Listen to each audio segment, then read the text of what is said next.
Bienvenidos a un nuevo video de Ciencias Naturales. Uno de los procesos más importantes que tienen lugar dentro de la célula es la síntesis de proteínas. Anteriormente vimos que las proteínas son un tipo de biomolécula que cumple funciones tanto estructurales como reguladoras. Pero, ¿cómo se fabrican las proteínas? Dentro de la célula ocurren dos procesos, la transcripción y la traducción. Los veremos a continuación. La síntesis de proteínas comienza dentro del núcleo celular. El primer proceso que se lleva a cabo es la transcripción y, como su nombre lo indica, se transcribe información genética desde el ADN al ARN. Recordemos que el ADN almacena toda la información de un organismo, es decir, allí están las instrucciones para la vida y por lo tanto las instrucciones de cómo fabricar qué proteínas. En la siguiente imagen observamos una cadena de ADN similar a la que se encuentra dentro del núcleo celular. En procesos que vimos anteriormente como la replicación del ADN, se generaba una copia exacta, igual, de toda la molécula de ADN. Pero en el caso de la síntesis de proteínas, y más puntualmente en el proceso de transcripción, no es necesario copiar la molécula completa, sino que se va a copiar solo un fragmento. Ese fragmento tiene la información necesaria para que la célula pueda fabricar una determinada proteína que está necesitando el organismo. Ahora sí, veamos lo que sucede dentro de la célula. En el proceso de transcripción interviene una única enzima llamada ARN polimerasa. Lo que hace esta enzima es reconocer en un segmento del ADN llamado promotor y es allí donde va a empezar a copiar. Una vez que identifica este promotor, va a empezar a abrir la doble cadena de ADN a medida que la enzima avanza sobre la cadena de ADN, va a ir tomando del medio circundante las bases nitrogenadas correspondientes y va a ir produciendo la cadena de ARN. Esta copia va a terminar una vez que se encuentre con otro segmento específico llamado terminador. Allí la enzima se desprende del ADN y el ADN vuelve a cerrarse.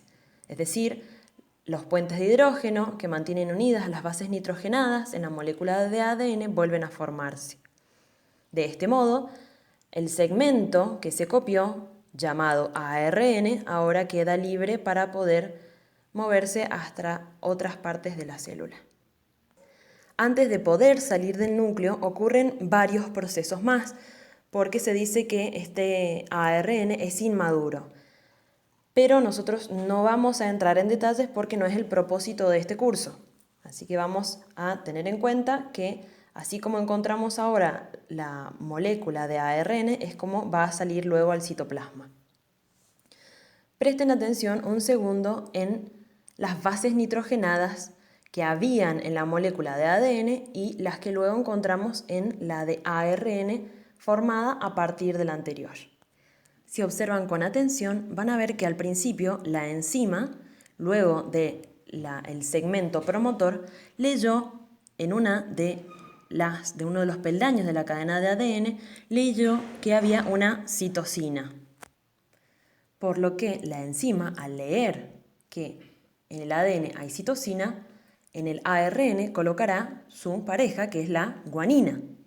Fíjense que a la derecha, en el ADN, se ubica una adenina. Es decir, que su correspondiente pareja en el ADN, en el ARN, perdón, va a ser uracilo. Esta es una de las grandes diferencias entre el proceso de replicación del ADN y el proceso de síntesis de proteínas. Luego, la enzima lee guanina y coloca citosina en el ARN. Luego, lee timina y coloca adenina en el ARN. Veámoslo una vez más. La enzima reconoce una secuencia específica de nucleótidos llamada promotor. Allí se ensambla con el ADN y comienza a abrir la molécula. va leyendo y va colocando las bases nitrogenadas correspondientes para poder generar la molécula de ARN que contiene, ahora sí, información para poder fabricar una determinada proteína. ¿Cuándo va a parar de copiar la enzima ARN polimerasa? Cuando se encuentre con otra secuencia específica de nucleótidos llamadas terminador. Allí libera la cadena de ARN y este ARN va a salir del núcleo para dirigir. Una vez en el citoplasma, esta molécula de ARN que viaja desde el núcleo celular hasta el citoplasma se llama ARN mensajero. Una vez que se encuentre en el citoplasma, se dirigirá hacia un ribosoma. Estos ribosomas son también ARNs, se los conoce como ARNs ribosómicos. Y poseen dos subunidades, la subunidad menor y la subunidad mayor.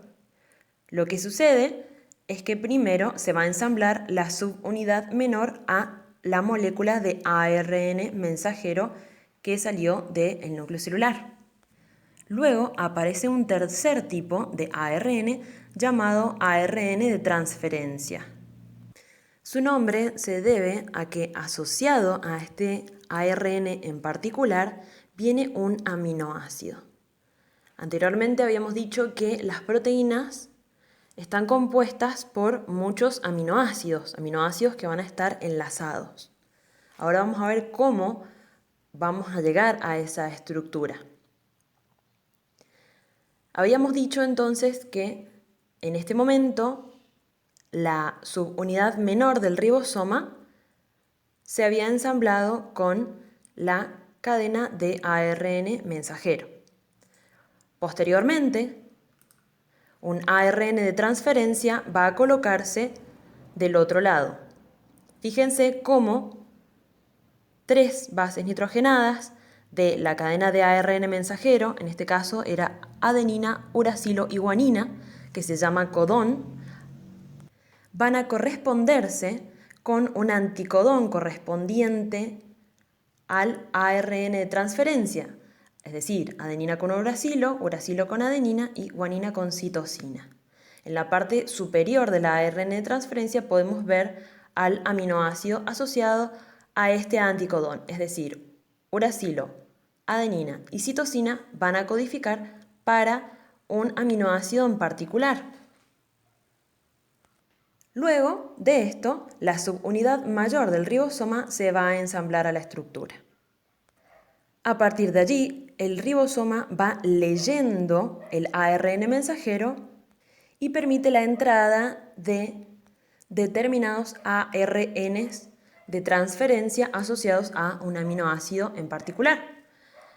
Recordemos que esto lo hace gracias al codón que va leyendo. Fijémonos, el siguiente codón es adenina, adenina, guanina. Entonces solamente se va a corresponder con un anticodón de un ARN de transferencia que sea uracilo, uracilo, citosina. En este punto, los dos aminoácidos del primer ARN de transferencia y del segundo se van a enlazar.